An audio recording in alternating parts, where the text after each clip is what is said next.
Today we're going to show you how a piece of hot glass is blown.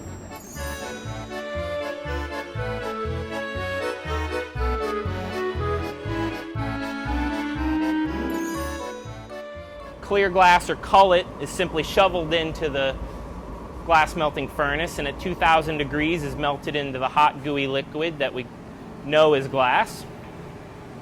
A pontile rod is used to gather hot glass out of the furnace.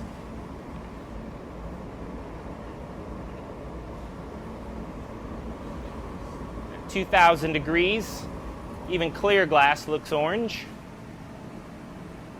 You can see it's more of the consistency of honey or syrup. The glass blower pressurizes his pipe, and a little bubble of air is squeezed into the blob of hot glass. We only have a few seconds to work on the glass, so it's continuously reheated in a glory hole. The glory hole is at a similar temperature to the furnace, somewhere above 2,000 degrees, hot enough to reheat the glass, softening it so that the glass blower can apply tools to shape the glass. Most pieces of hot glass are worked from the top down to the bottom and then transferred onto the end of a steel rod we call a punty.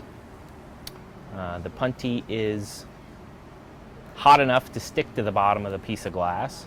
A little spot of water is added to the connection point of the pipe. Fractures are created, and with a bonk to the pipe, a piece of glass is then transferred to the punty rod. So where the glass is broken off at the end of the pipe, where it was attached is now the coldest part of the glass. The glass blower uses the glory hole to reheat it in order to get it soft enough to shape it. So a piece of glass could take anywhere from 20 minutes to multiple hours to make, depending on its complexity. If I were to just go into the glass blowing studio and blow a simple drinking glass, maybe it took 2 gathers of hot glass and about 20 minutes to blow it out, versus some of the large sculptures that you see in Duncan McClelland's gallery might take 2 or 3 hours to create. The way Duncan makes his work is he applies multiple layers of color to the piece of glass while it's blown in the hot shop. And before Duncan puts his piece away, he coats the entire outside of the glass with a crushed up black glass. The black powdered glass is melted into the surface, creating a smooth black finish. Once the piece of glass is finished, it's placed in an oven so that it can cool down slowly. We call that process annealing, and it basically cools the glass slowly enough so that it doesn't crack. So most of Duncan's work comes out of the annealer completely black. While there's multiple layers of color underneath, you don't see them until he exposes them by carving away the surface of the glass with a sandblaster. That work's all done cold. A glass blower's bench consists of 2 long rails that the glass blower can use to roll the glass, keeping it on center. Traditional tools found on a glass blower's bench. Number 1 would be the jacks.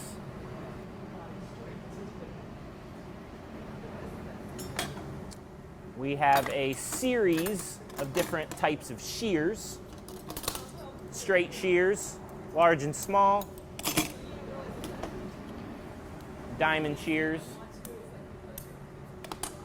Different sized tweezers.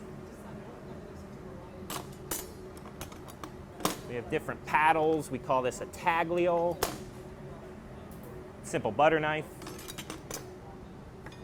A conical shaped tool with a straw on the end of it. It's called a soffietta. Soffietta can be used to inflate the glass while it's on the punty. We often use compressed air and a series of torches to reheat the glass or spot heat the glass in certain areas.